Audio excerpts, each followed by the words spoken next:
My name is Igor Yosifov, and I'm from Macedonia. I'm a visual artist, performance art, and conceptual artist. So I do work all over. I start performances. I did the first performance was maybe 4.5 something years ago, 5 years ago. My high school was strictly for fine arts in Skopje, applied arts, and you know, I did all mediums in a way.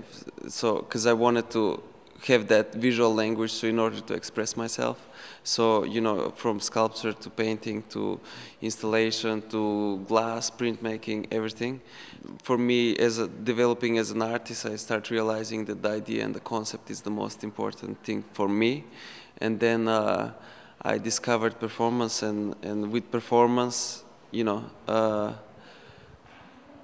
it's great because it's such a direct form of art, and you can, you know, you can communicate with the public or people on the very basic kind of like pure way. I did this piece called Present Memories, and it's like almost like a retro, but it's not even re-performance. It's like reliving my previous work, but all without breaks. So I go from purification process that I did in New York, I re-experienced here, and then I did manumission, which is, for me, it's like where I come from, Macedonia, so it's inspired by Macedonia and the conflicts between Muslim and Christian religion.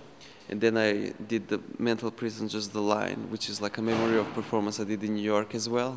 And then the end was, you know, two-dimensional, but just a reference of, which was laying down, and then we saw a video of the piece that I did at the Art Institute of Chicago for the opening of Modern Wing.